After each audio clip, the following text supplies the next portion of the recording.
pleasure to introduce to you today Justin Patton, who's going to kick us off.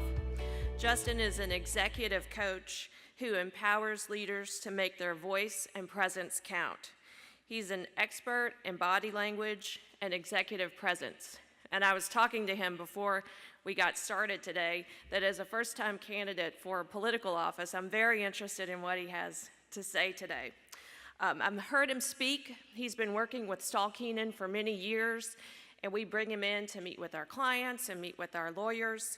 He is a huge hit every time. You're going to love him, and you're going to learn a lot. Justin?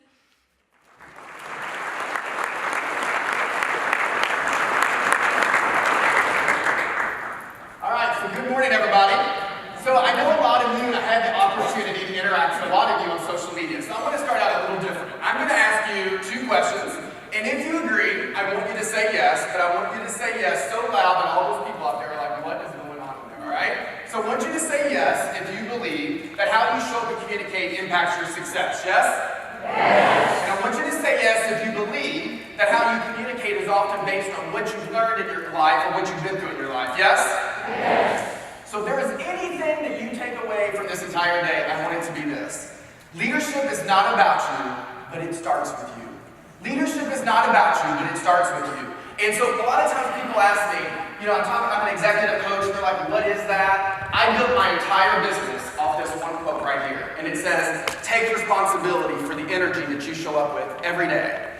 And as an executive coach, this is my job, and this is my challenge of what I'm going to try to do with you for the 90 minutes that we have together. My job is to go in to organizations, work with executives, to create a safe, fun environment for me to turn the mirror on their face and let them see how they're really showing up as a parent, as a lover, as a leader within an organization.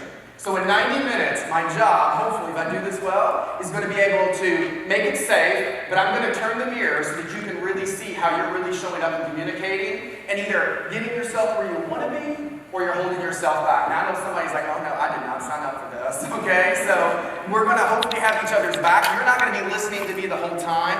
I'm going to be having you sharing stuff at the table, interacting, but I do not stand here because I have all the answers or I have it all together. I made a lot of mistakes. And my journey really changed. My entire life changed on September 19th of 1998.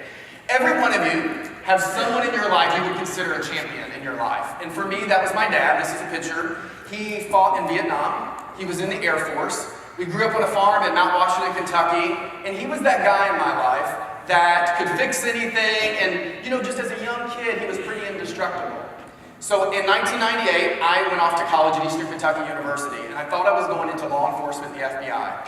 And at that time, my dad had actually had surgery, and it was supposed to be pretty minor. He had hemorrhoid surgery. It was supposed to be get him in, get him out, no big deal.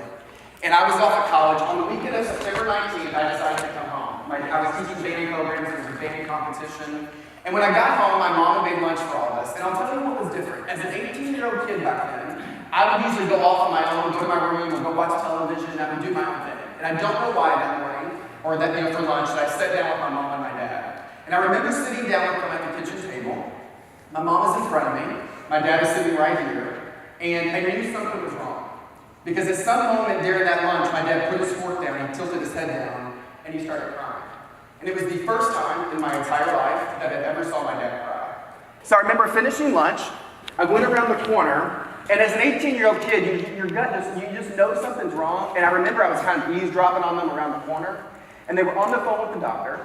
And the doctor said, bring him in tomorrow. We're going to check him out, make sure he's okay, and we'll go from there. And I remember kind of getting my stuff together, and I was getting ready to leave for that band competition. And I said goodbye and I love you, and I walked out the door. And when I came home that night, I found out he died in my mom's arms. And he was in bed, and his chest was hurting really bad. And my mom was rubbing his chest. And something happened. I don't know if any of you have ever had that moment where your heart kind of flutters or does something weird. But that happened to my dad, and my mom looks at him and she goes, Bruce, are you okay? And he looks up at her and he says, yeah, but if that happens again, I think we should, call the doctor and go to the hospital. And it happened again, and he died instantly. And what we found out later was they actually let gauze inside of my dad after surgery. And so for a month and a half that we thought my dad was recovering, and this is just what you go through because no one in my family had ever had surgery, was actually he got bacteria in his body and got into his bloodstream and he got sepsis, and it shut down all of his organs at one time. So I'm going to tell you why I'm telling you that story. There are two reasons. It is why I'm in front of you today. I'm going to give you the really sexy part of my journey, and then I'm going to tell you the not so sexy part, all right? So here's the really good part of this journey.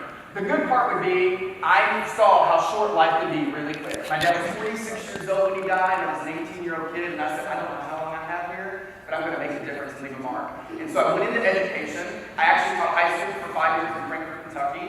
Had an amazing ride here, but I got a call one day, and they said, would you come to corporate America and teach adults? So I took that opportunity, ended up at Anthem Blue Cross Blue Shield, ran the National Sales Training Department, ended up learning body language and studying body language before FBI agent, got certified in that, ended up at Young Brands, teaching leadership in Russia, Canada, and the United States, before going off my own and being an executive coach. So that's the really great part. Let me tell you the part that's not great. As an 18-year-old kid, I coped the only way that I knew how to cope. And the only way that I knew how to cope was to emotionally disconnect and shut off. And so I emotionally disconnected from everyone's life, including myself, for 12 years.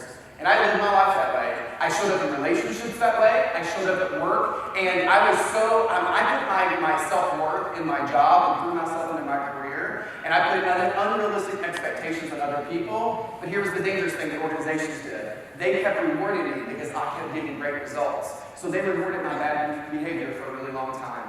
And it wasn't until about 30 that I realized how I'm showing up here is not going to get me where I'm going to go. I know that I'm capable of playing bigger, but it's not going to change until I take responsibility for how I'm showing up. So I got some help, I had some amazing mentors, and I learned a new way and had a new perspective about how I can show up. So what I hope to do is I'm going to share a little bit with you today about what I learned myself, about my journey, what I have learned and helped other executives and other leaders across this country figure out so that they can lead better and love better and communicate better. Because if you show up as a bully and a jerk at work, you show up that way in your marriage. You don't get to flip the switch and don't think you're a different person and work at home. It's the same.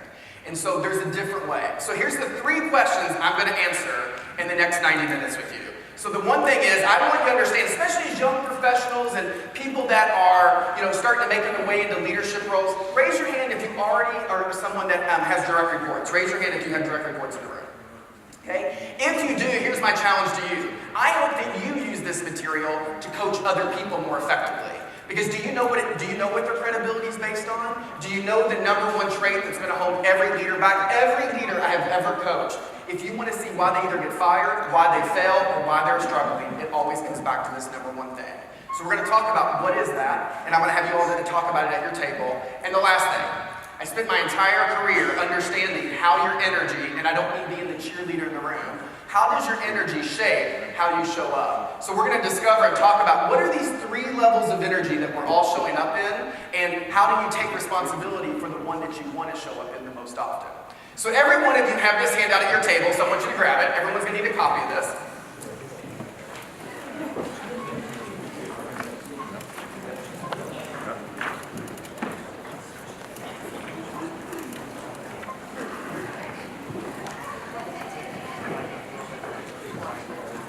Alright, so we're going to have this entire thing filled out before you leave here. So you're not going to need my PowerPoint, you're going to have this handout.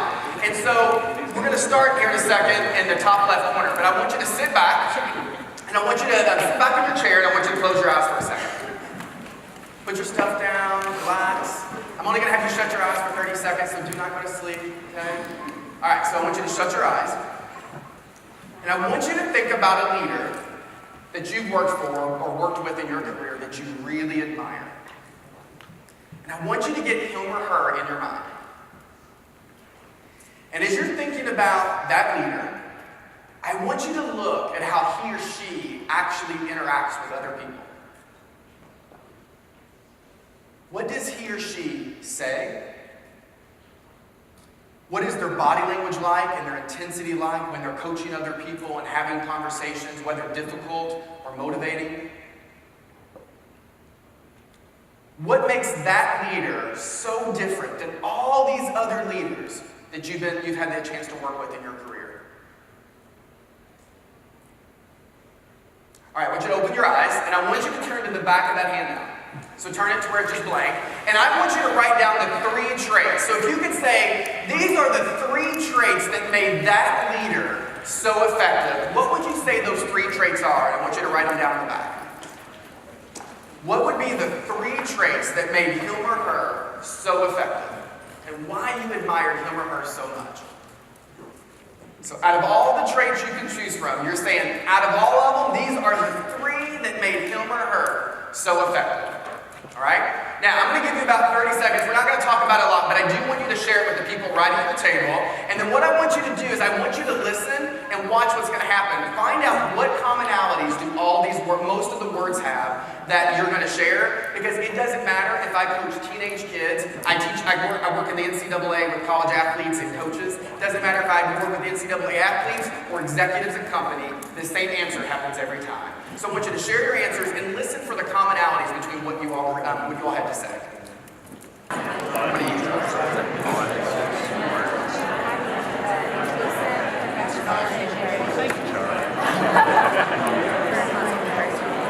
Driving results get the numbers, but it's not what makes the best of it.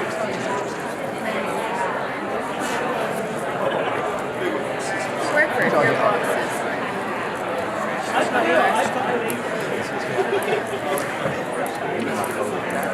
What do they have in common? So I just went to a couple tables, and it's the same exact thing at every table. So I want to hear from you. So I know it's early, but we're going to share a lot here. So I want you to tell me, when you look at what your words have in common, I don't need to know what your individual words are, but what would you say what they had in common? What would you tell me? Just yell it out. Okay, so you said, okay, so I heard communication. I heard someone say passionate. What else? Okay, so they're all positive words. Yeah, okay, so they're good. Okay, what else? I don't know why I'm laughing at that, but they are positive. That is true, all right? What else? Okay, so confidence. Later on, I'm teaching a breakout on body language specifically, and we're going to talk about does confidence matter just as much as competence, because we spend a lot of time trying to work on people's competence in their organizations. But you would be surprised about what some of the research says about confidence and the impact it has in your ability to be a leader. What else did you see? Okay, so humility. Yep, and so I heard kindness over here. This table said empathy. You're saying, humility. What do all those words have in common? Okay, so they care. Here's what's interesting. When I was working with this group up here, I said, would you say that most of the words that you all are telling me have to do with head words and about your smarts and your competence, or are they more about the heart words that of how people show up and are kind? What would you say?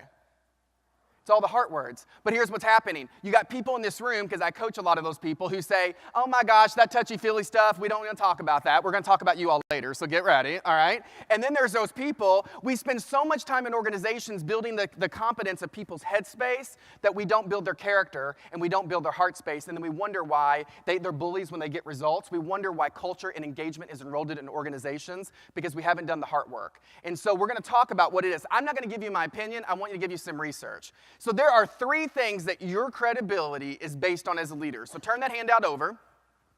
And on the top left corner, I want you to write these in. So when we think about what makes you credible as a leader, there are 3 things. So number 1, I want you to write this down. It's your image or your appearance. All right? So it's your image. Do you look the part? Do you look like you fit in at the organization that you're in, the culture that you're a part of? So do you look like you fit in there? All right?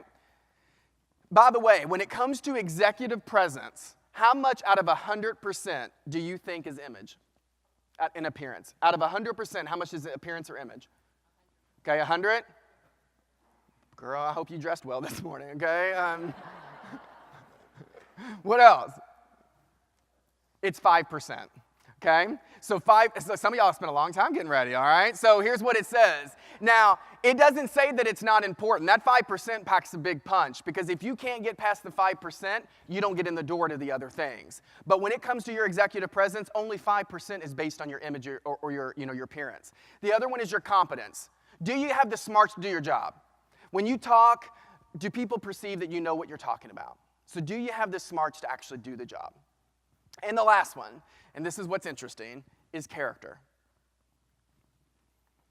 So, here's what I find fascinating. We tend to hire people in organizations for 2 of these, and we tend to fire them for 1 of them. Which 2 do we typically hire for?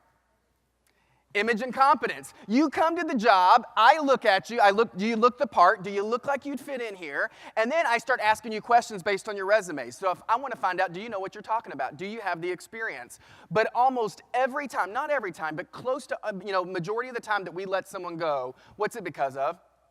It is because of their character. It's because they don't get along with people, they don't come to work on time, they don't have good work ethic, they don't fit in with the vibe there. We get rid of people because of character, not because of competence. We can train people in their field, we can make them smarter in whatever area, but to change someone's character is a much harder job. And so I want you to think about famous people who have ruined their careers. And I mean, these people were in the top. When you think about competence, they were the best of the best. So in their field, they were on the top of their game, but because they did not think about their character, they ruined their career. Who do you think of? Tiger Woods. I used to think, I was like, come on, he's gonna make a comeback. He's not, neither is Lindsay Lohan, okay? So I was rooting for them, but it's probably not gonna happen, all right? So who else? Okay, Bill Cosby. What else? Okay, Kevin Spacey's a recent example. Who? Okay, who? Kramer? We're going to go with Kramer. Okay, who else? Anybody else? Okay, Mel Gibson. I think about Ryan Lochte in the Olympics, right? We think about, I think about Paula Deen, and on the Food Network. These people who were at the top of their field in their industry. If you were to look at this and say competence-wise, like they had it. But because they did not think about the consequences of their actions, their choices, they ruined their credibility and eventually a lot of sabotage of their career. So here's what I want to have you do. Okay, I'm going to have you do something a little different. I want everyone in the room to stand up.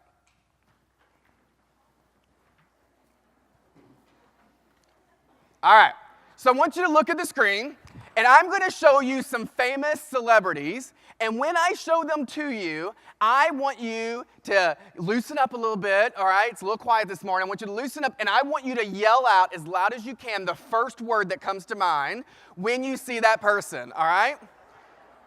And I do not care what your word is. We're not going to judge you for it, any of that. Okay, well, maybe the people beside you will, okay? But I don't care what your word is. Now listen, I think we're supposed to have like 430 people here. Here's the deal.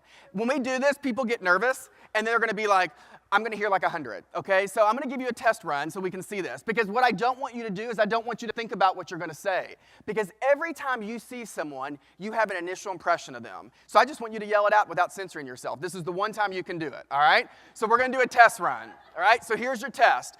Within 1 second, yell out the word that comes to mind. So number one, Oprah Winfrey. Did y'all see that's about 100 people? I told you it was going to happen, okay? So we're going to do it again. We're going to go through the list pretty quickly. So I'm just going to pop them up and you yell out the word. Number one, Oprah Winfrey.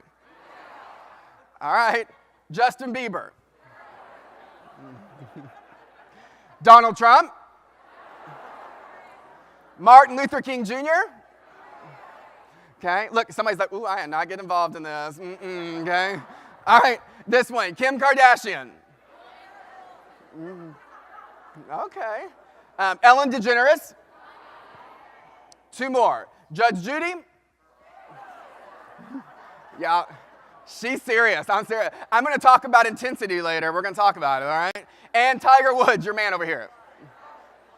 I will say, I don't know why it happens. Every time you get to Tiger Woods, the room gets a lot quieter, like, okay? Have a seat. I'm going to tell you what you just did. So there's a term in leadership.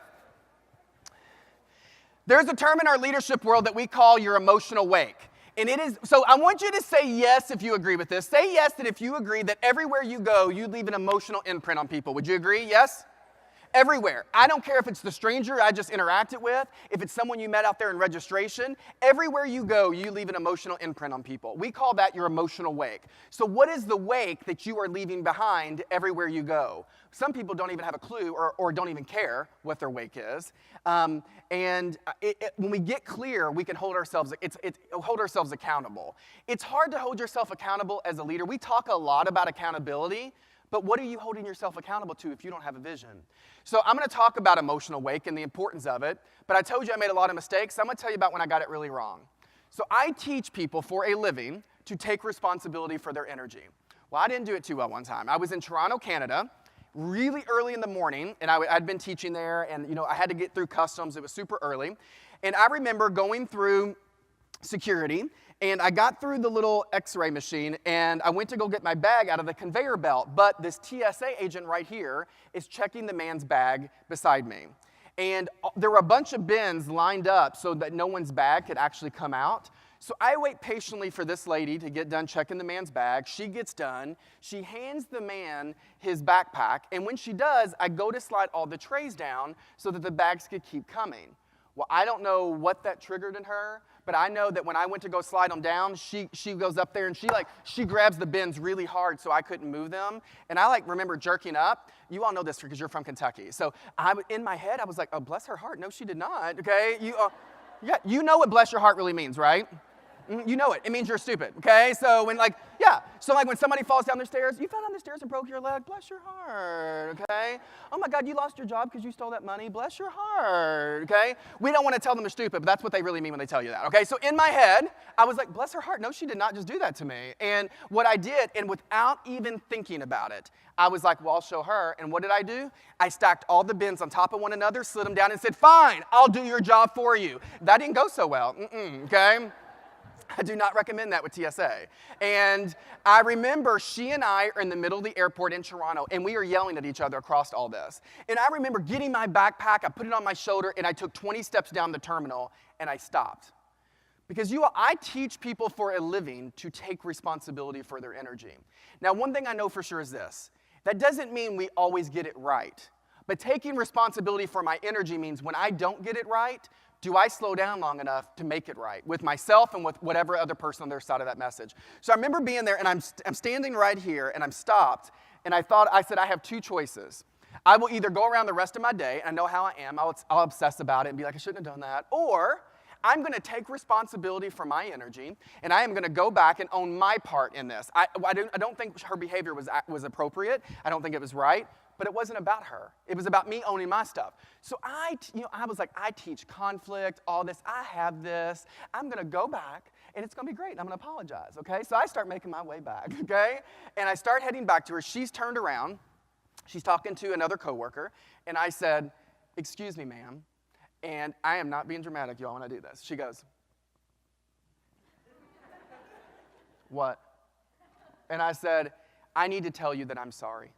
You did not deserve the way that I talked to you, and I owe you an apology. She says to me, well, I don't accept your apology. Bless her heart, okay?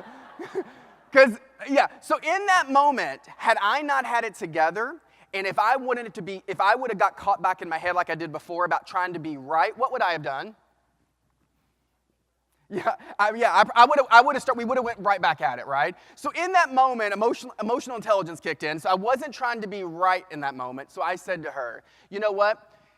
It's okay. You don't have to accept it, but I still feel like I owe that to you, and so I just want to tell you that. And I remember I had my stuff, and I said, I hope you have a good day, and she got me good. She looked at me, and she goes, well, I hope you have a bad one, and walks away. And I'm like, who does that to people, you all? Like, who does that?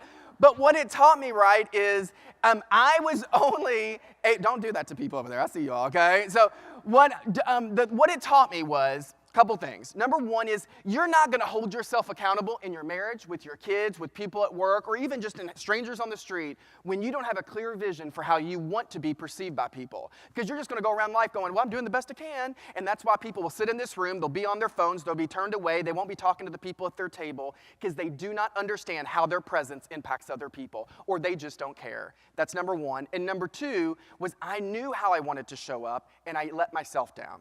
And so I had an obligation to myself to figure out what I need to do to be a better leader of myself.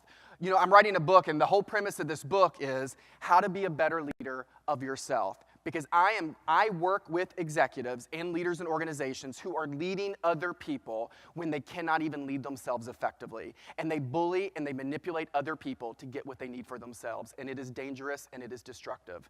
And so we're going to talk about why those people do that and why it shows up that way. But I want you to get really clear about your emotional wake.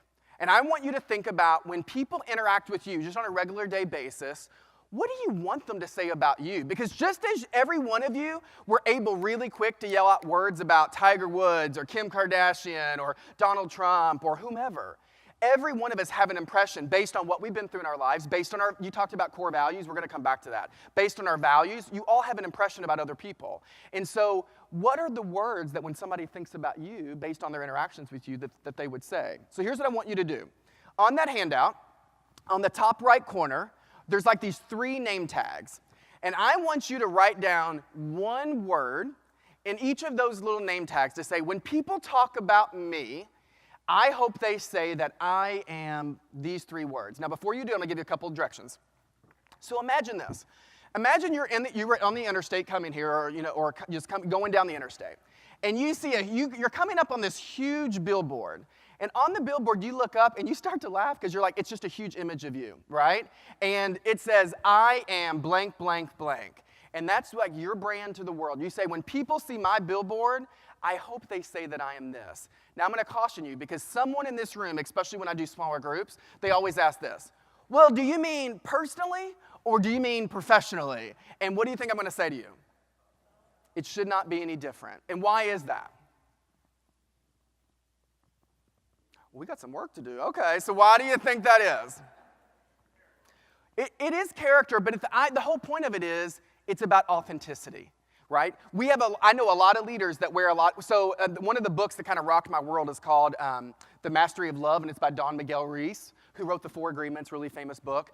But he makes this, he alludes to, there are a lot of people out there that wear a lot of masks. They wear them everywhere. They put on a different one everywhere they go. They wear one when they walk in their house with their kids and their partner. They wear one at work. They wear one at church. They wear one at the grocery store. And he's like, what would it be like to take off all the masks that you feel like you have to wear, and you could just be yourself? Because there are some consequences with authenticity, because some people aren't going to like you when they actually find out the real you. But you got to get okay with that person because you're the one looking at them every day. And so for me, when I think about, if I was helping you cultivate your authentic leadership brand, when you think about how you want to show up and be perceived, how do you show up regardless of the experience? There's one of the Harvard Business Review articles on authenticity and leadership says, if we took down all the walls in the house, would you be the same person in every room? Or are you a different person everywhere you go? And so when people talk about you, I don't want to know what they are saying today. I want you to get really clear. Out of all the words that you could choose from, you're going to say, I hope they say this. Now, here's my last comment. Do not use this one word. I did this for NCAA athletes, and some guy in the room goes, when I asked him, how do you want to be perceived? He actually put the word big sexy. Do not put big sexy on your list, okay? That is ridiculous, okay? So when people think about you, all right, when people talk, do y'all need to erase something, okay? When people talk about you, what are your 3 words? I'm going to give you about 30 seconds to a minute. I want you to write one word in each of those little name tags. Some people find this super easy, and then some people get to number 2, and they're like, oh gosh, I don't know. So I don't like to bias you, but I am going to put some words on the screen that I often hear people use. My challenge to you is this. Don't choose words that you just think sound sexy. Oh, that's a good word. I want to be that, right? Like when you think about really your character and how you want to be perceived, it doesn't need to sound sexy. You have to believe it. So when people talk about you, you would say, I hope that they say, I am this, this, and this. Now, we're not going to do this at the table because we won't have time, but I want you to turn to the person right beside you. And if you need a group of 3, do a group of 3. But what I want you to do is I want you to share with them what were your 3 words how you hope to be perceived, and why out of all the words that you could have chosen, did you choose those 3? Remember the first question I asked you was, do you believe that how you communicate is important? And all these people said yes. And then I asked you, do you believe that how you communicate is based on what you've learned in your life or what you have been through? And that is a yes. Because what's happened, there's a reason why you chose those 3 words. So I want you to share your 3 words, talk about why you chose them, and then the other question I want you to answer is this. What makes living those words sometimes really hard? Because if it was easy to live it, we would all show up that way every day, but we don't. So share your words, why you chose them, and what makes living those words sometimes really hard. I'm going to give you a few minutes to do that. All right, so bring it back up this way. So when I think about what are the 3 words that make how you want to be perceived and how you want to show up, you might want to ask yourself, do I live those every day? How am I living them right now? All right? So here's what I want you to tell me just really quick. What would you say as a leader, as a parent, as a lover, as just someone in life? What makes living those words sometimes really hard? What would you say? What'd you say? Life? Is that what you said? Okay, we'll talk about that, okay? Yeah, what about life makes it hard? Yeah, so, yeah, other people's issues, right? Here, honestly, that always gets said. Other people are like, oh my gosh, other people. And it's true because you know what? Every one of you walked in that door with a bunch of invisible baggage that no one gets to see. And you're dragging it in this room everywhere. And you're filtering everything I say right now through your baggage and what you've been through in your life. You do that everywhere you go. I do it, you do it, we all do. But when we're not clear about what our baggage is, all these people start triggering you. And you don't even know why. And you just get upset and you get mad and you go off and you do all these things. And so at some point you got to say, I refuse to keep living my life as a victim. That I get to make my choices and my choices don't have to be dependent on what other people do to me. That is about them. How many of you all know that person that just drives you crazy? Like you're like, you raised your hand real quick. Okay. Wow. I'll stay after for a while. We'll talk, okay? But you know that person that just for whatever reason just drives you crazy. Here's what we say in my coaching world. We say, I see in you what I refuse to see in myself, and so I don't like you for it. I see in you what I refuse to see in myself, and I don't like you for it. Here's an example. I did a workshop for the U.S. Chamber of Commerce, and there was a lady that was sitting in the room, and she raised her hand. She's like, I'm really struggling to how to work with this guy at work. She goes, I go to him. He's judgy. He's critical. He's doing all this, blah, blah. And I go, how ironic, because it's exactly what you're doing right now about him. And she took a step back. For the same exact behavior that she does to him is what she does not like him for. And what would it be like to say, that might be his issue. I'm not responsible for how he shows up, but I can control how I show up with that and not let that affect me. That's not always easy, but you start to change the way your perception. And I'm going to show you that you experience life based on the level of your energy. And you're going to see it as we go up the 3 different levels when I show you in a second how that's going to work. Anything else that you would say kind of what makes living this hard besides other people or just life? What else makes it hard? Yeah. How many of you, say yes if you agree that sometimes you just feel like you get busy being busy, yes? It's in our busyness that this is why I believe one of the most important things and why coaching is so important, whether it's coaching someone within a company or someone doing what I do, is because we are so busy being busy that no one gets us to just stop for a second and to be able to take a breath and look at ourselves differently to say, wow, like I didn't know that I could experience it like that. I didn't know that I could do it that way. And anytime we get people to slow down and look at themselves, everyone's going to benefit from that. So I do think we get busy being busy. Anything else you would say? Okay. Yeah, because it is hard to continue to be intentional. I'm going to do the closing at the very end of the day, and I'm going to talk about if you don't find a cadence of how you want to do something or be intentional, probably not going to happen. You're all going to leave this workshop and this whole day and this event, and you're going to be motivated, you're going to learn so much, but what's going to happen is you're going to get busy being busy the moment you walk out of here. And if you don't have a cadence, you're going to go right back to the same thing, and you don't change your life that way. And so we're going to talk about that in the closing, but I agree because intentionality it's not easy. And how do we hold ourselves accountable? So my challenge to you is this. I don't have time to do this with you, but I'm going to tell you, if I was coaching you one-on-one, this is what I would do.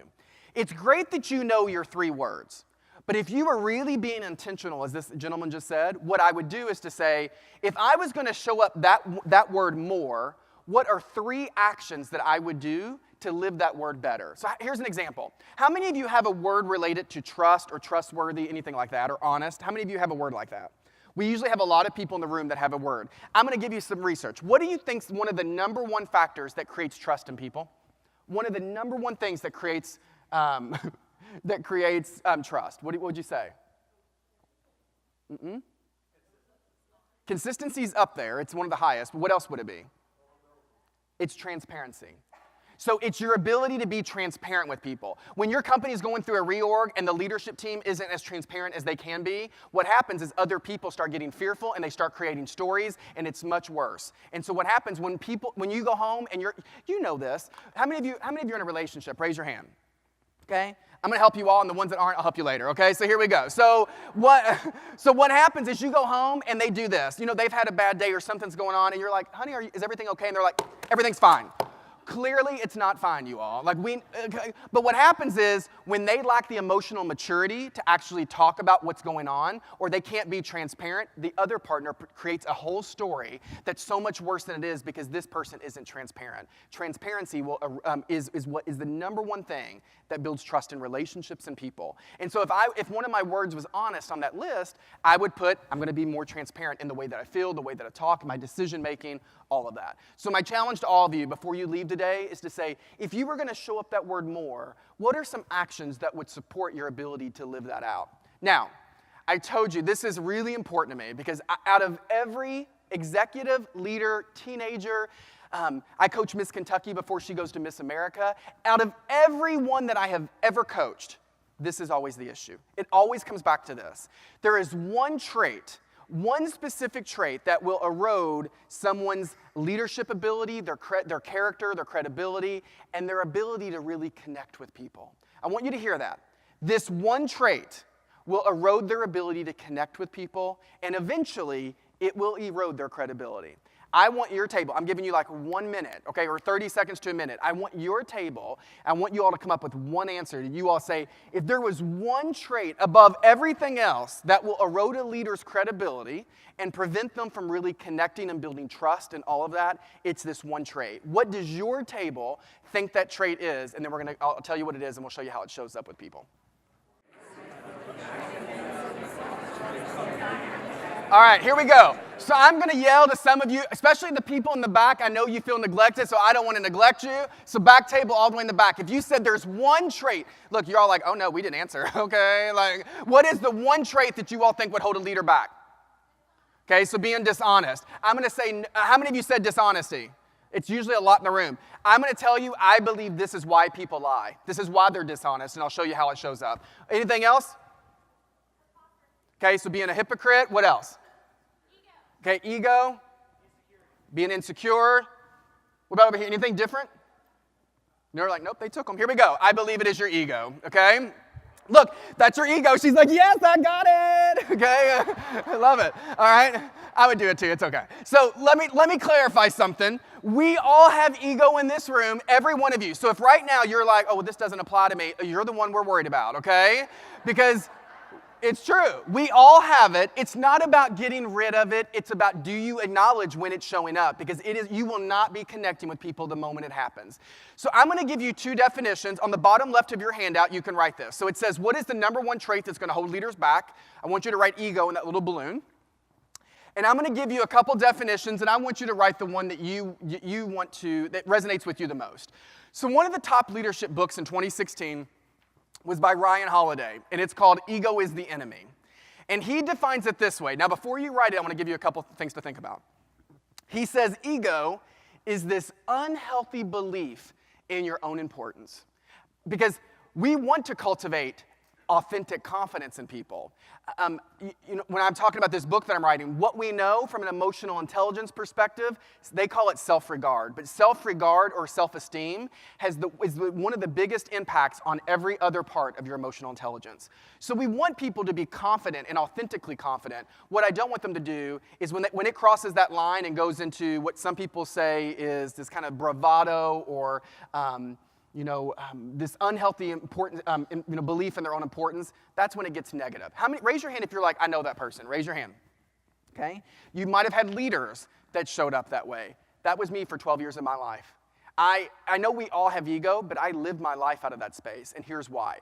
That's his definition, is unhealthy belief in your own importance. I'm going to tell you what I believe, because it's sort of similar, but there's a twist to it. From all these people that I've had the opportunity and privilege to coach, two things happen. When you think about what really holds them back, ego comes out in one of two ways. So this is one way it comes out. It comes out in this bravado, like over-the-top arrogance and confidence. That's one way ego comes out. But the other way it comes out is the other direction. And what happened, it goes, instead of bravado, it's scarcity. And they like cower, and they're like, I can't do this. I can't apply for that job. Oh my gosh. Like, it's kind of the victim stuff. And so what I have found, when I ask leaders, usually I'll ask them questions before they attend a workshop, and I'll ask them, what do you think holds leaders back? It all comes back to fear. And what happens is, so this is how I'm going to define ego. I believe your ego is any fear-based thought. And I'm going to show you how in a second. Any fear-based thought that you have, right, it's always rooted in fear. The reason why people act out of ego. So you talked about lying or being deceptive, because here's why. I coach leaders in organizations that aren't trustworthy or they lie because what they've done is they have created this image on the outside that they feel that they have to live up to. And so they've said, I've got to protect this image at all cost, even though inside I feel miserable oftentimes. I don't feel good enough, but I have to live up to the image that I want to project to the world. Instead of saying, I'm sorry, I didn't do that right. I could have done it better. Instead of going up to the TSA lady and saying, you know what, I owe you an apology. They will never do that because they feel like they have to live up to the image that they want. That is their ego. There's another book, but he says, when your outside image becomes fully aligned with your inside image, that is authentic empowerment. When your outside image becomes aligned with your inside image, that is authentic empowerment. And people with ego will always keep those two things separate. It is any fear-based thought. So I'm going to tell you, I don't want to give you my opinion. I want you to tell me. When you think about someone with really high ego, I don't care who you say, I'm not going to judge you for it. Who comes up for you, famous people, when you think about people with really high ego? Donald Trump's always the first one. And there's one other person in pop culture who is it? Kanye West. I don't know how it happens. Every time, okay? Every time, those two people. Now listen, choose who you want. Choose Hillary Clinton. Choose another person. I don't care who you choose. But I want you to choose someone that you think, when I think about someone with really high ego, this is who I think of. What does he or she do? I want you to get clear about their actions, because we all do it sometimes. What actions do they do that makes you believe they have a really high ego? What do they actually do? Okay, so they're going to act like they're never wrong, and this is why coaching people in organizations with high ego is really difficult, because they don't believe they're wrong. And so you try to give them feedback or you try to give them coaching, and what happens is, this is why people don't change their behavior a lot, because we use the word coaching very loosely. A lot of leaders that I work with are like, well, I'm coaching them. No, you're telling them. You're telling them it's unacceptable. You're telling them about their behavior. Telling people doesn't change behavior. Getting them to look in the mirror and say, how do you, I know that you say that you want to show up X, Y, Z, but I noticed that the way that you showed up in that meeting didn't live up to your brand. So how do you think Becky left that meeting feeling about you after you did that? And I'm slowing down long enough to get them to look at themselves in the mirror and answer their questions.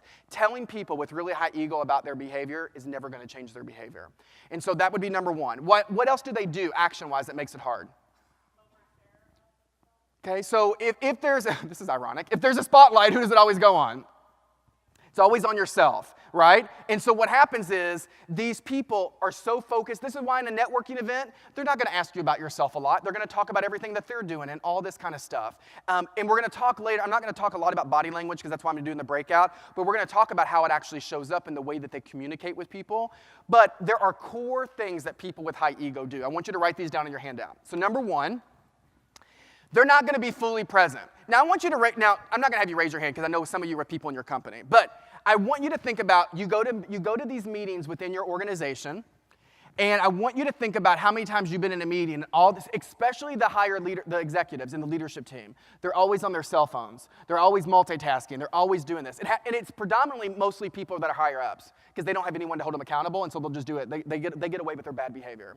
So what happens is, they'll be the first ones to get up and tell you how collaborative they are, how important people are, but they're the first ones to ignore them when they get up and present. They're the first ones to not really be fully present with them when they're talking with them. And so what happens is they're not fully present because, I'm so busy. I got all these emails coming in. Well, everyone's busy, but you think yours is more important than other people's. We see that all the time. They ignore feedback because they don't think that they're wrong. They don't take accountability for their behavior and the downstream impact that it really creates on people. I want you to star this one. People with ego are super judgmental and really critical of others. That's one of the key things that you're going to know. They're super critical and judgmental. I laugh because this study's never been done, but if I could ever have a leadership study, it would be this.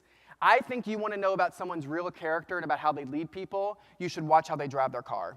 And let me explain it, okay? How many of you are like those, come on, be honest. How many of you are those road rage people? Anybody in here? Okay, look, you're not going to raise your hand now because you know I'm about to set you up, okay? So here's why. Because it's easy to show up as your emotional wake when everything's going well. Like right now in this room, it's easy, everyone's good, we're all having a good time, whatever. The moment it gets challenging is the moment that you got to step up and live your wake. That's the moment it counts. So the moment someone cuts you off, What goes through your head? The moment someone cuts you off, you're about to react because you just did this. I can't believe they did that to who? To me. Boo, they don't know you. That's all about you. You made that all about you, okay? And so what happens is we turn the spotlight on ourselves. We judge them for their bad behavior, knowing that last week we just did the same exact thing, and it was okay when we did it, sorry. But the moment someone does it to us, right, now all of a sudden we think they're malicious, we think they did it on purpose, and we react. And so what is their reaction? What are some actions they do as a result of it? They honk their horn, flick them off, they start yelling all these, and then they're in a bad mood for like an hour at least. And I'm like, so how's that working for you? That is a reflection of your character and the energy that you show up with, and that is a choice. So all of these traits come out with people with high ego. The one I want to explain, as I already said this a minute ago, but they're unaware of their impact. They don't understand that the impact they have in their marriage with their partner. They don't understand how they're showing up with their kids and in that busyness of day-to-day life. They don't understand how they communicate in the way that comes across to other people.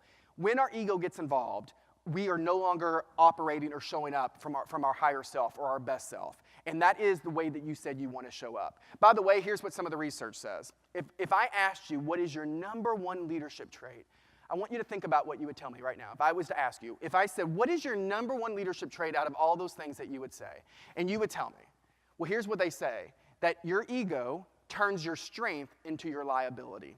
So the moment that is your strength, what happens is when your ego gets involved and someone who's really, maybe someone super assertive, assertiveness is an emotional intelligence quality. We want people that are assertive. But what happens when ego gets involved? What do you think it turns it into? They're a bully, and oftentimes they become a jerk. I know, so one of the traits I look for when I hire people, I just hired a social media intern. He is a rock star. He is so, he's a go-getter, takes initiative, self-directive. But what do you think happens when ego gets involved with people that are highly self-directive? How do you think they might come across to people? They become detached. So I'll just do it myself. Just give it to me. You know what? I can get more done by myself than working with other people. And so what happens is they become super detached from other people, and now they erode relationships in their life. Your ego will always take your best and turn it into your worst. So understanding how that plays out. So I want to do this before we talk about energy. This is one of the prime quotes I'm using in this book that I'm writing. It says, Ralph Ellison said, there are few things in the world as dangerous as sleepwalkers. And here's what I mean by sleepwalker. It is those people who have really good intent. Listen, some of you are not going to agree with what I'm about to say. Every person I have ever coached in my career, every one of them. I have coached people that committed murder because of domestic violence, people that have lost their children. I have coached leaders that are bullies and jerks. I have coached people that are going through divorces because they weren't able to show up their best for their partner.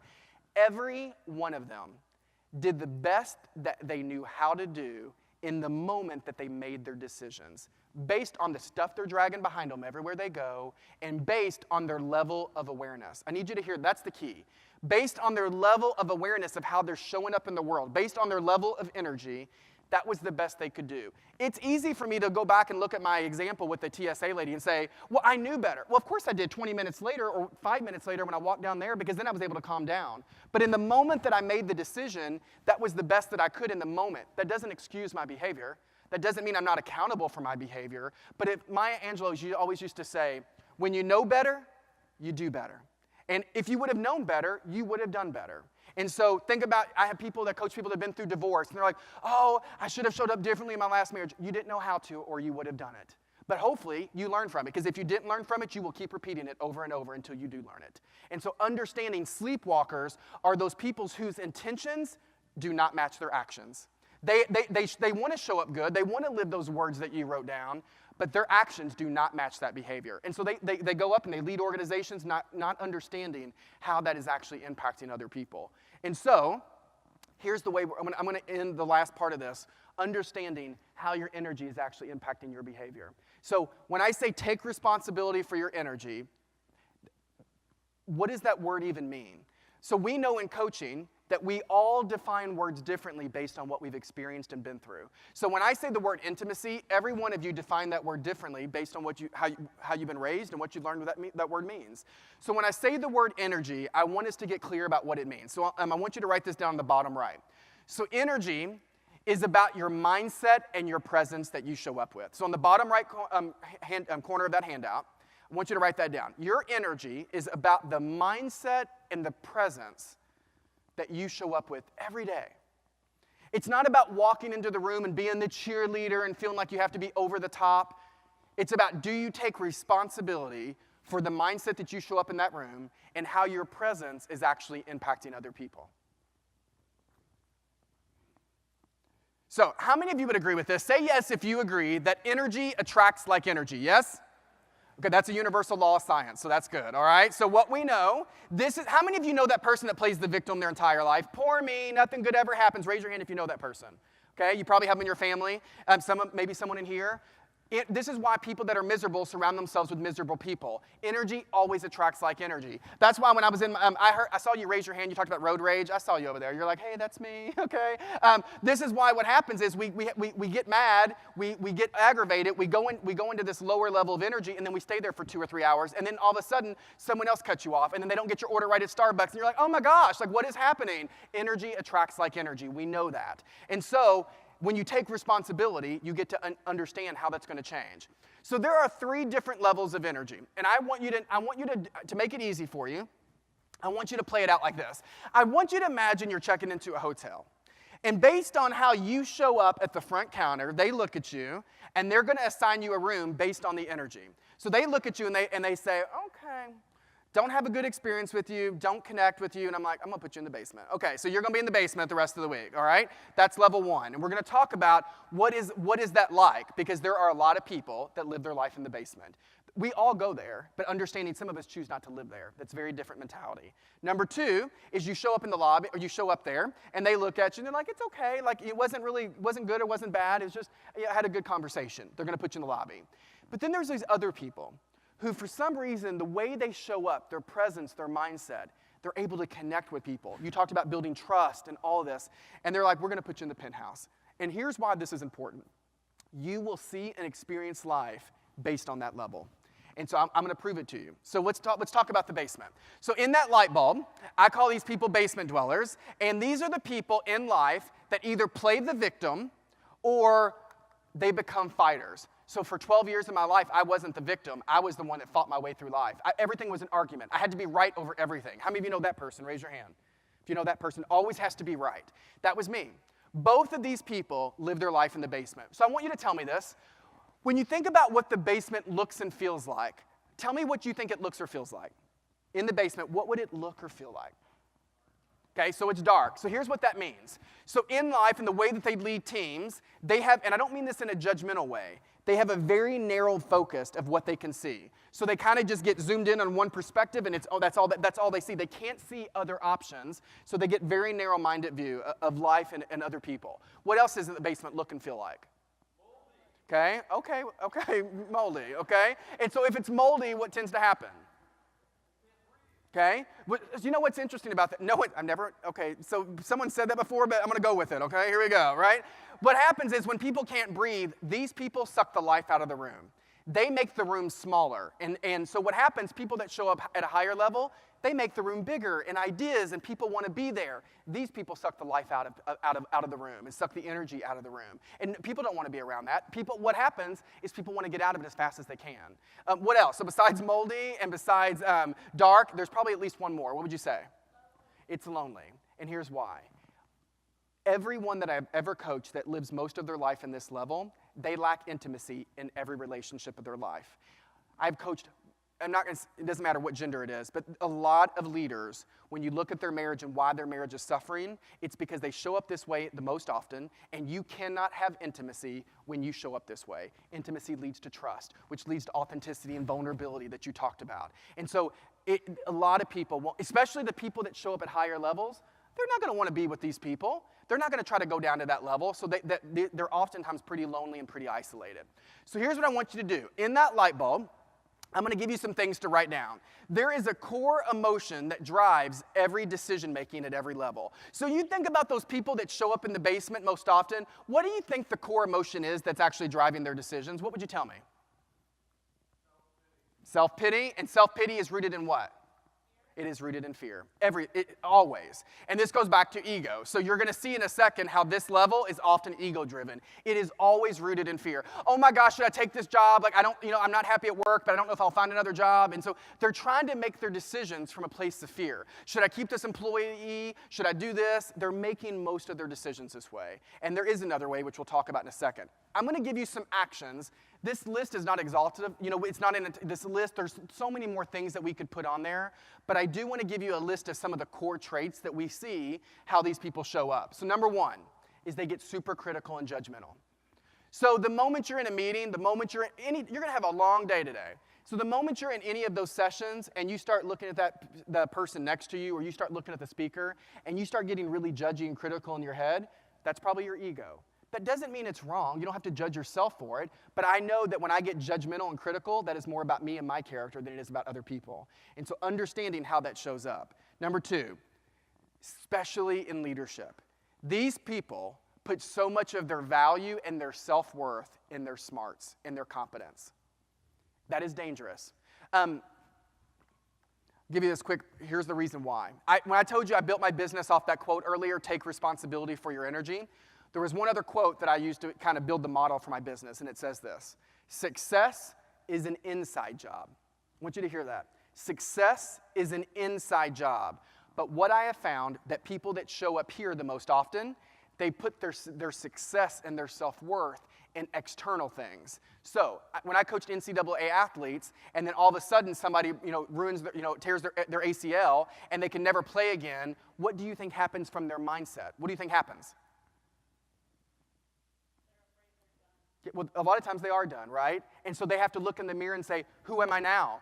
Because they put so much of their self-worth in this outside thing that they created that they no longer know who they are. And so they're miserable. They become a victim. I know leaders who put their self-worth and value in titles, in accolades, in how much money they make. Well, what are you going to do the moment that company lays you off? Because then you're miserable saying, who am I? I don't even know who I am anymore. And so success is always an inside job. Most of these people tend to put it in external things. And I'll give you a story in a second about a leader that I was able to coach who showed up this way a lot, but had been rewarded his entire, even as a younger individual. Parents prided, grades, and all this other stuff. And what happened was he learned his value was in all these external things. So as a leader, it was harder to reprogram that to say, who do you want to be? And we'll talk about why that's important.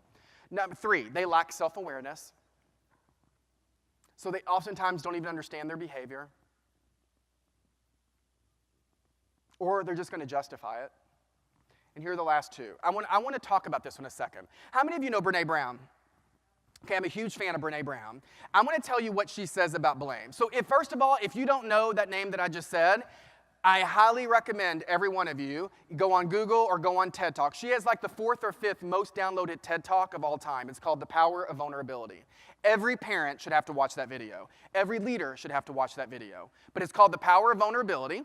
And what she says, when she researched shame and what creates shame in people, and during all this time that she's doing her research, they found out, they got a common definition of what blame actually is. So they found this out. She says, blame is a way to discharge pain and suffering. So when I'm miserable inside, and I feel shame, or I feel this feeling that I don't like, to get it out of me, I'm going to start blaming and criticizing everyone else because it's a way for you to release it. So blame is a way to discharge pain and suffering. And it came up over and over and over in her research. The other guy that I already told you about, Don Miguel Ruiz, these people in this lower level, they often become controlling. Raise your hand if you've ever had a boss or a partner or even a friend that you said, pretty controlling. Raise your hand if you knew someone like that. I'm going to tell you what he says. I'm going to paraphrase his language, but when I was reading his stuff, this is the one that kind of rocked my world. He said this.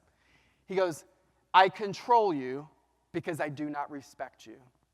Because I know that whatever you're going to do is going to come back and impact me, and I don't think you're capable of making the right choice, so I'll do it for you. We control people because we do not respect people. And so the reason why that's important is coaches, we believe that your power lies in your choices. And the moment you take someone's choices away, you have victimized them.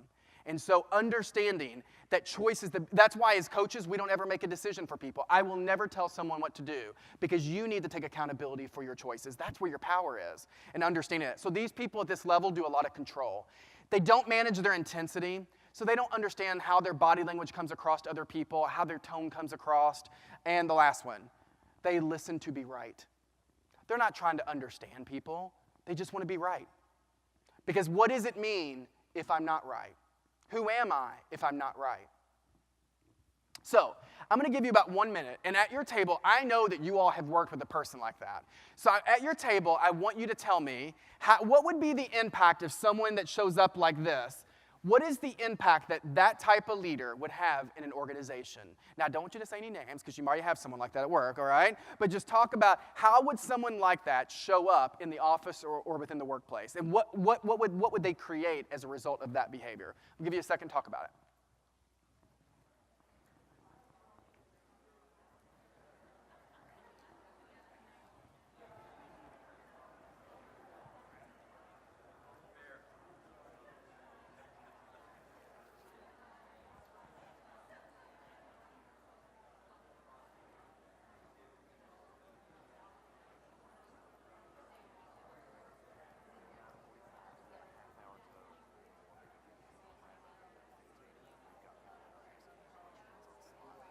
Oh, good.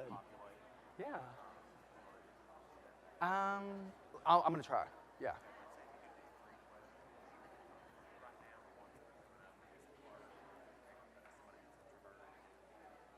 Oh, okay. Yeah. I would love that. Yeah, yeah. All right. So here's what we're going to do. I forgot all about Slido, all right? So I know some of you have put some questions in on the app. So I'm gonna try in about 15 minutes. I'm gonna get through these 3 levels, and then I really want to take your questions on because I know there's gonna be a lot that comes up. So I'm gonna give you a lot. So if you have a question, put it in that app so that I can make sure I answer it before you get out of here. So understanding these leaders, let me just tell you, they erode culture. They're not gonna have engagement in organizations, and this is This is what is so dangerous, is when you have people in the top levels of leadership that show up this way, we know that people like themselves. So they end up promoting people like themselves. And then you have a culture that is destructive and only results driven. When you only focus on results and not how people get results, you reward bad behavior. I need you to hear that. When you only focus on results, which these people do, and not how people get the results, which is the how, the presence, and the mindset, you reward bad behavior. And so they often show up in the basement. I love this quote, famous philosopher. He says, "Fear is the cheapest room in the house, but I'd like to see you living in better conditions." And so I want you to know, any of you, you're going to go to the penthouse at times. Somebody's going to drive you crazy today, whether it's in the car driving, whether it's in a workshop. You're going to look at them and be like, "Oh my gosh," and you're going to get judgy. So it's okay to go there. It's about how long do you choose to stay there. There is a different way. So I want you to look at this. When we think about the people that show up in the lobby, tell me really quick, what does it look and feel like at that level? That's different than the basement. So what does it look and feel like in the lobby? Okay, it's more inviting. So what happens is there's also a better view. So I see options. You'll see there's more people. So there's more collaboration among people. So the listening's going to be different, all right? And so this is what's interesting. A lot of you said this word earlier in the room. So when you think about if there is more collaboration happening at this level and there's more understanding of other people's thoughts and ideas, what do you think's the core emotion driving the behavior? What do you have to have? To be understanding, what do you have to be able to have? It is empathy, okay? So the core emotion that drives the most of this decision making at this level is empathy. Does empathy mean does empathy mean agreement? No. I can empathize with you without agreeing with you. And so I'm going to show, these people are listening to understand people. They're not trying to be right. They slow down and they create space and conversation. So I'm going to give you a quick story about a guy that I had to coach. So I coached an executive who was probably the smartest person I've ever had the opportunity to meet in my entire life. So when you think about people that show up in meetings and they're like the smartest person in the room and they feel like they got to always show you how brilliant, fabulous, and talented they are, he probably was. The problem was he did it at the cost of other people's brilliance. So he was so caught up in trying to be brilliant that no one else in the room got a chance to be brilliant too. And so as I was coaching him, one of the things that we had to work on is in meetings, could we say, what would it be like for you to sit back and create space in the room for other people to be brilliant? So we had a conversation. And I said, well, what would have to happen? So what he eventually came up with is, I'm not going to be the first one to speak. I'm going to wait until the very end. And if there's something valuable that I can add, then I will add it. One of the things we teach executives is to be brief and be brilliant. And the other thing is, you only talk when you can move the conversation forward. Don't just talk to repeat yourself. Don't give your idea first, because then you limit everyone else's ideas. So can you create space in the room for the room to get bigger? Can you build trust and collaboration? You can't have trust where there is judgment. And so the moment he talked and they felt like there was judgment and criticism, it was over, because you can't have trust where there is judgment. And so understanding how to create that space gave him a different way. It took months of work, but it got better. These people don't put their value in their smarts, they put value in relationships. So they understand that how we build strong companies, organizations, is through the people. How we get strong results is through people. So it's just about how they view it differently. The last three, I want you to star the last one, and I'm going to tell you why. So these people take accountability for their actions. So like the TSA lady, I knew that if I wanted to show up at this level, I had to go back and own my stuff. So to say, I'm sorry, you didn't deserve that. That was number one. Number two, they make emotional deposits with people. People like Stephen Covey, Joel Osteen, all these people have talked about this concept. So at the high level, here's what it means. Every one of you in this room have an emotional bank account. And your partner, your kids, everyone. And you better hope that every day that you wake up or every week that we're making deposits into our people that we love, their emotional bank account. Because what's going to happen one day? You're going to screw it up because you're human.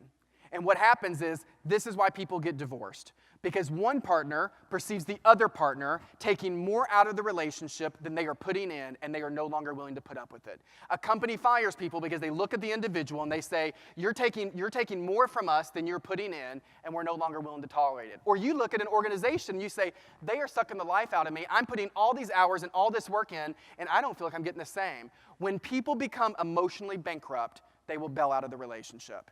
And so understanding how these people that show up in level 2 in this lobby, they focus on relationships. So I did an event at the Louisville Metro government. And there was an individual there who had been married for a long time. And after this workshop, he was like, he had never given his wife flowers ever again after they got married. I said, how interesting that happens, right? We're like, well, I got it, I'm done, okay? And so understanding when he left here, he started thinking, all we did was raise him to a new awareness. He says, what would I do differently if I was putting the value back in the relationship?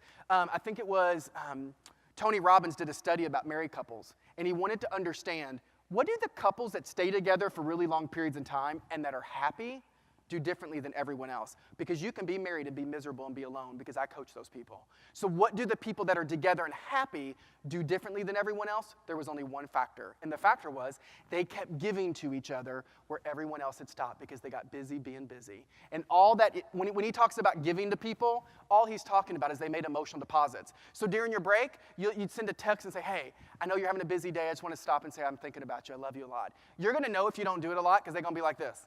You okay? You dying? Like, what's happening, okay? And you don't have to judge yourself for it, but what does that tell you? It tells you that you're not used to doing that, and what happened is you haven't, so they're like, who is this person? That's probably a pretty good indication that you need to be doing more of that in your life, because if not, your relationships are suffering. And the last one is this: they practice forgiveness.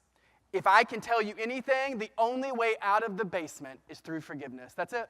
So the person that cut you off in the car, what we did, I don't know why I keep going back to you, but we resonate, okay? So what happens is the moment someone cuts you off in the car, you're like, I can't believe they did this to me, this is ridiculous, versus saying, you know what, this isn't about me, I don't know what they're going through, I know they didn't do it on purpose, so be done with it.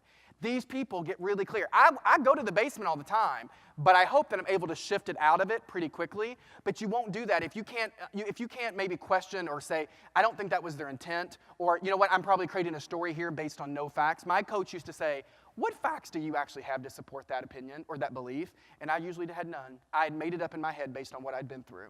All right? This quote, if I could teach one quote the rest of my life, it would be this. If you talk about one quote that I believe will change how you communicate and lead as a leader, it is this one. So Oprah had said this. She said, Everyone in life just wants to know three things. They want to know, do you see me? Do you hear me? And does what I say mean anything to you at all? That is it. I don't care if it's your kids, your partner, a stranger, you in this room. And so later in the breakout session, I'm going to teach you how your body language is either getting you closer to that or it's eroding that. When I talk to people, do they feel like, you see me, you get me, and what I'm going through means something? They feel heard and acknowledged. That is the core of what empathy is. I don't have to agree with your decisions. I don't have to agree with your beliefs or your politics or your leadership style, but I will make sure I show up and make you feel heard and make you feel seen, and then we can have a conversation about it. People, this is why we don't talk about politics, religion, because what happens, people go into the basement and they think, oh, I've got to be right. If you don't agree, I got to show you why you're wrong, because if you're not wrong, who am I? What does that mean about my beliefs? Versus saying, hey, that's just who you are and that's your beliefs. I have a different one. Let's talk about it. And so that's people showing up at a different level. All right, last one I want you to take away is these people that show up in the penthouse. Now, you have to imagine, I got a good picture, but imagine like lots of people in that picture, all right? Because people that show up in the penthouse, look at the view. You have a 360 view of life. It is bright, you see opportunity, and if there are, especially in leadership roles, they want to bring people up with them. This is where some of you are going to struggle right now. So if you think about the core emotions at every level, so at level 1, we know that how they drive most of their decision making is rooted in fear. In level 2, it becomes more about empathy and people and relationships. At level 3, if you know it is about these people have strong self-worth. They are rooted in trust and in creating trust in people. What do you think is the core emotion that's driving that decision making? Just make a guess. Okay, well, you're good. All right, did you go through this before? Okay, so it's love, all right? Now, I need your moment of truth. Okay, well, or unless you're on Slido looking at that handout that I sent you and it's uploaded, are you? Okay, good. So here's what I want you, how many of you, now this is my moment of truth. I want you to raise your hand if you're like, that person sitting there going, okay, here's that touchy-feely stuff. Raise your hand, and I want you to be honest, because that would have been me 12 years, and when I was showing up. You all, there are 400, however many of you, I know there's a lot of you. Thank you for being honest, right? There's a lot of people saying, oh, that touchy-feely stuff, here we go. If you have trouble with the touchy-feely stuff, and you don't like the word love, put the word trust in there, because you can't have it without it. And more importantly, so can I ask you just one quick question before I wrap up? If you don't mind, can I call on you? So when I asked you what your 3 words were, and you said, how I want to be perceived by people, you said, I want to be seen these 3 words. What are they? So your ability to be collaborative, how much does it have to do with love and trust? Everything. What I find is these people, it's not just her, every person I've ever coached, they're like, oh, I don't want to talk about that touchy-feely stuff. Well, you do know that touchy-feely stuff is what drives engagement, collaboration, retention, your exceptional customer experience. It impacts the bottom line of every business. And in your marriage, you can't have intimacy without it. You can't have trust without it. You can't have authenticity without it.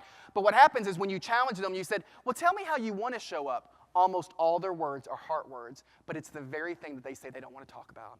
That's rooted in their baggage. And that's part of their journey, and that's okay. But understanding, we don't want to talk about the touchy-feely stuff, but that's what creates great businesses. Every one of you, when you closed your eyes and you told me about that leader that you really admired, almost all your words were heart words about the leader you respected. So my challenge is those people is to say, you got to get really clear about why you're so resistant and what kind of leader you really want to be, because we know the best leaders show up that way. We know the best leaders show up from their head and their heart. It's not one or the other. They're able to do both. So I'm going to give you just the list, and I'm going to wrap up and get some questions. These people put their value in their authenticity. So when I tell you leadership isn't about you, but it starts with you, that is because at the end of the day, they have to be a great leader of themselves so they can be there for other people. They know who they are, and they are unapologetic with who they are. Number 2, life sucker punches us sometimes, you all. Some of you we're going to all experience people that we love die. Some of you might have been through financial trouble or will go through it. Some of you will have been through divorce or will go through divorce in the future. Life isn't easy. But the difference with these people is this. Some people will stay a victim forever. And let me say this, I believe all emotions serve a purpose. So I'm not just saying, oh, you should just be in love all the time. That's not what I'm saying. Because I do believe that all emotions are there to teach you a lesson about yourself. And you need to feel what you need to feel. The difference is this. These people allow themselves the space to feel what they need to feel. But then they do this. They say, what do I need to learn from this? Right? What do I need to learn from the divorce I had with my ex? What do I need to learn about that conversation I just had with my child about how I can show up as a better parent? I don't like this person at work. What is that relationship? What am I supposed to learn from it so I don't keep repeating it? They find opportunity in their challenges, and that's what helps them stay at this level. Number 3, they listen to connect with people. They're not just trying to understand it, they try to act on it. They demonstrate compassion. And the last 2, they are really clear about setting boundaries. If you know anything about part of Brené Brown's work, she talks about the importance of having boundaries in your life, because really loving people are really boundaried people. And she said this. I love this. There's this YouTube video that she talks about, and she said this. She goes, when I learned to set more boundaries in my life, I wasn't as nice of a person, but I was more loving. Because the people that get your boundaries don't like you for it, probably. But she goes, I had more capacity to offer the other people in my life the love that they needed and they deserved. So I might not be as nice of a person, but she was more loving when she learned to set boundaries. And when he talked about core values earlier, this is the one part of this workshop we'll never have time to do, but one of the hardest question I've ever asked any executive or any leader that I ask them at the end of every call is I say this: who are you? And you can't answer with any title. You can't say, I'm a mom, I'm a dad, I'm an executive, I'm an athlete. You have to be able to answer that question. Without any titles, do you know who you are? And almost no one can answer that question. Your authenticity is tied to that question. And the last one, they're transparent. How many of you have a conversation that you've been putting off that you probably need to have with someone at work or a friend? Raise your hand. Yeah, there's usually a lot of people in the room. What's the core emotion that's driving that decision making? Fear. It always is. Because you know what? I don't know what they're going to say. I don't know what's going to have the impact on our relationship. And what I ask people is, what would happen if you loved people enough to tell them the truth? Not in a judgmental, critical way, but you say, I owe it to my business and I owe it to our relationship to tell you I'm disappointed. Or you know what? I'm really frustrated now because, in your marriage, I deal with people all the time to say, you know what? We both know this isn't working. And I love you and I want to talk about it. I want to figure out what we need to do and where we go from here. I love you enough, instead of avoiding it and not talking about what's been happening in the last year, to say we love each other enough, we got to get really clear about what's going on and make the best decision for our relationship, whatever that means. And so I'm going to wrap up with 2 things. Number 1, the Harvard Business Review came out and did an article, and they asked leaders, is it better to be loved or better to be feared? Now, you all know I'm setting you up right now, but what do you think the answer is?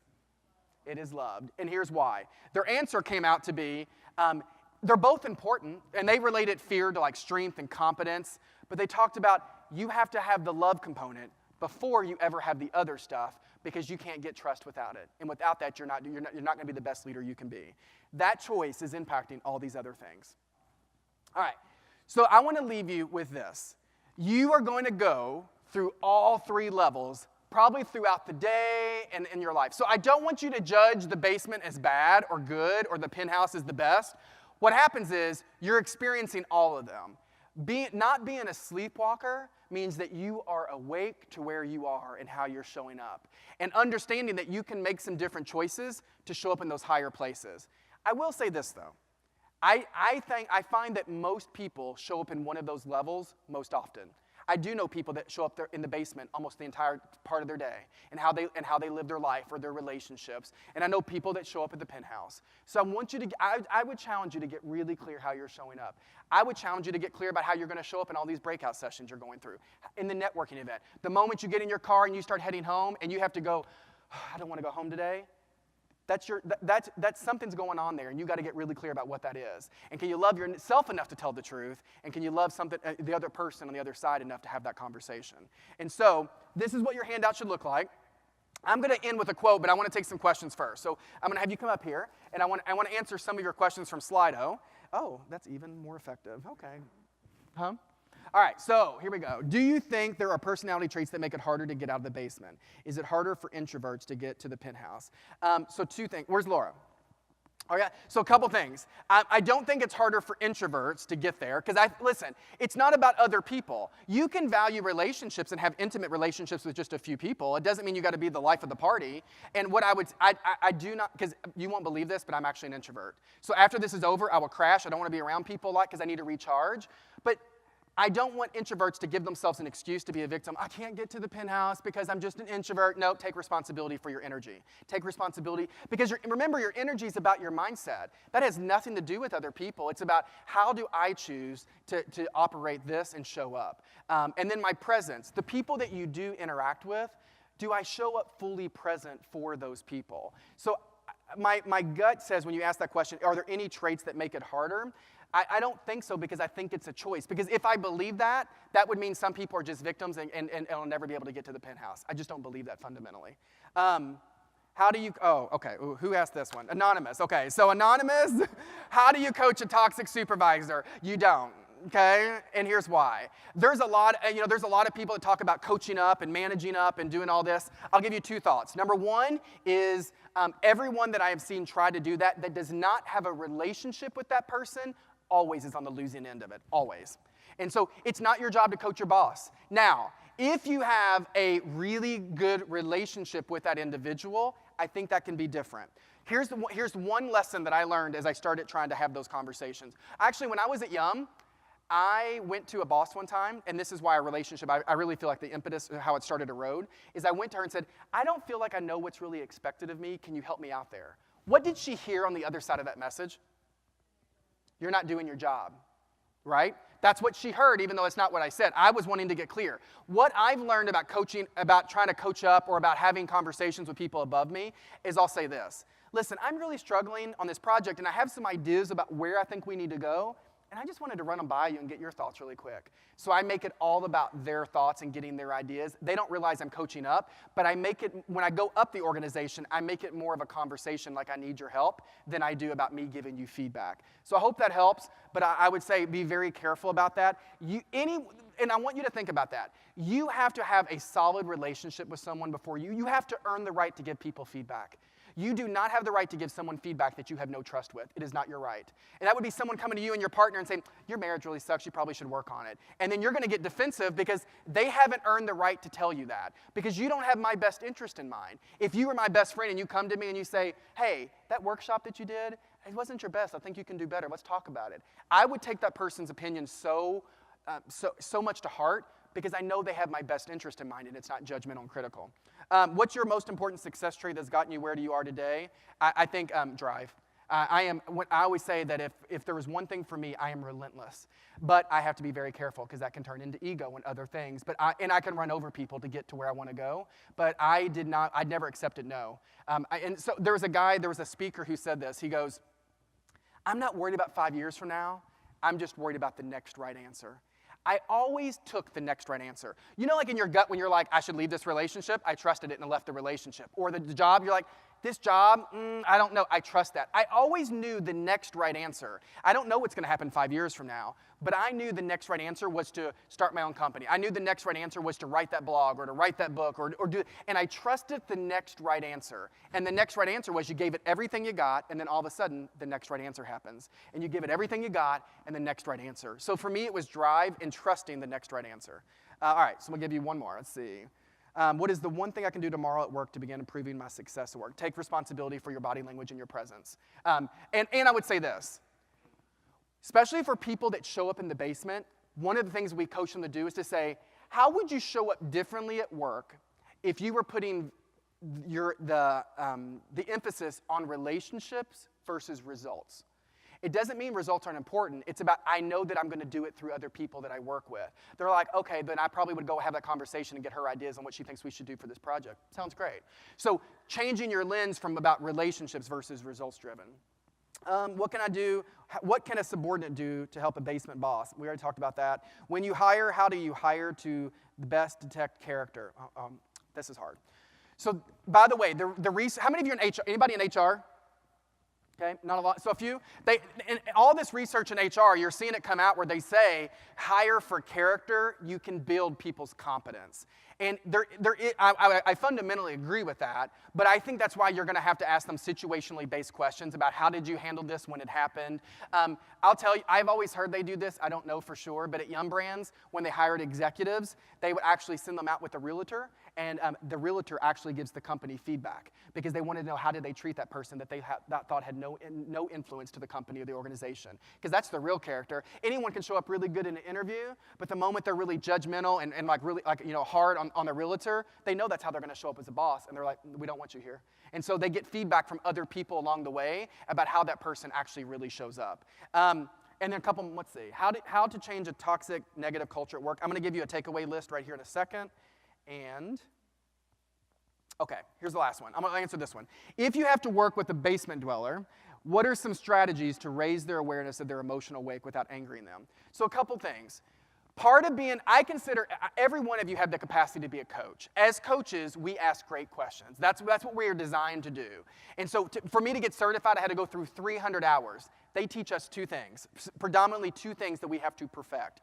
One is, can you ask empowering questions that create a really safe space for someone to look in the mirror? So here's an example. I would ask somebody that if I was coaching them, so listen, when you show up, tell me how you want to show up to people and be perceived.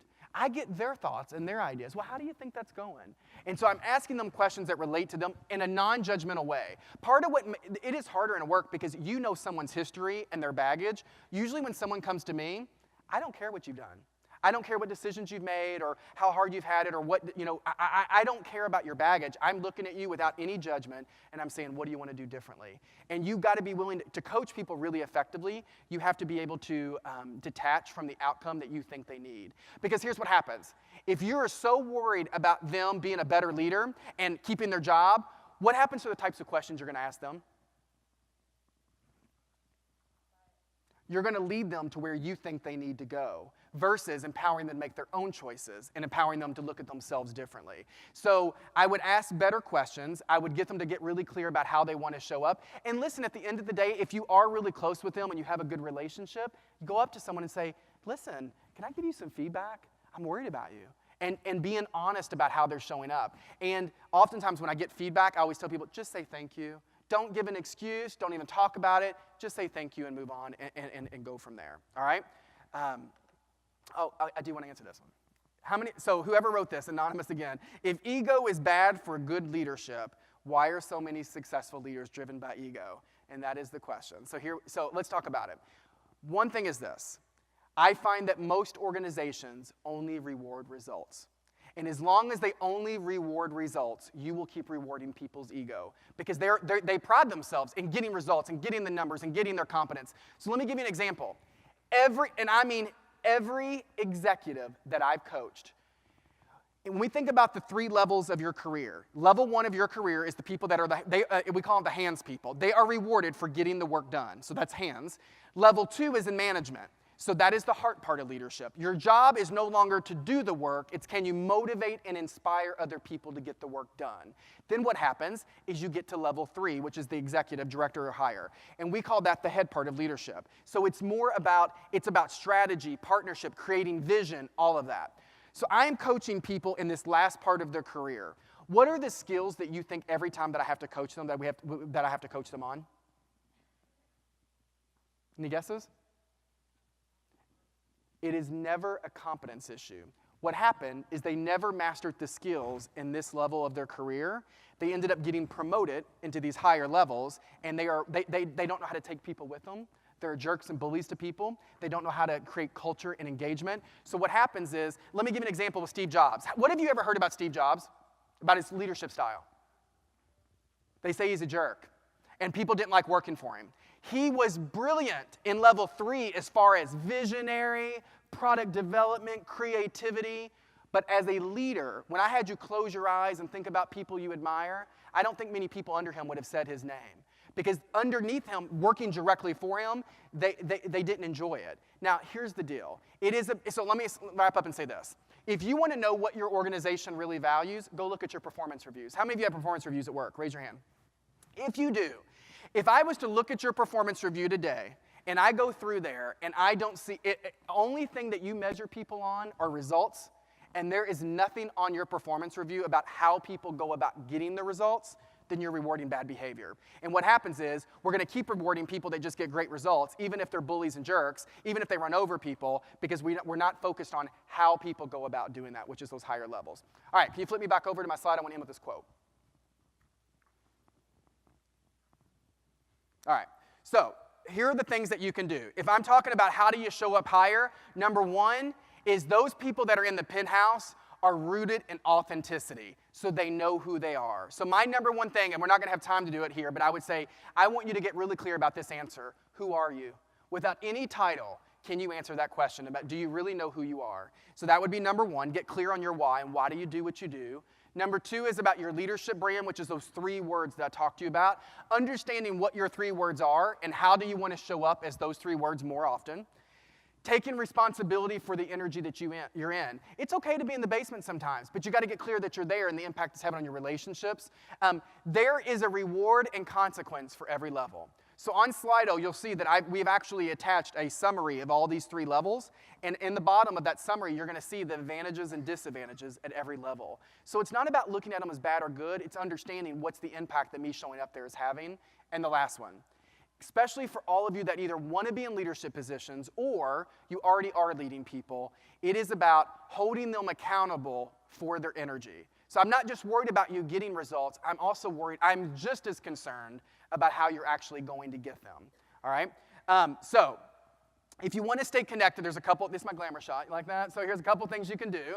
On my website, at the right under the bottom in that green area, you can sign up, put your name and email address. I don't send out a lot. Usually once a month, I'll send out a 2-minute leadership blog. So you can sign up there. Or, I love this quote. Leo Tolstoy said this. He says, everyone thinks about changing the world, but not a lot of people think about changing themselves. And so I hope you leave here understanding leadership is not about you, but it starts with you. And it starts by taking responsibility for the energy that you show up in every day. I appreciate it. I'll be around all day, and if you need questions, I'll be looking forward to answering them, and I hope to see many of you in the breakout. Thank you all very much. Thanks, Barry. Yeah. That was wonderful.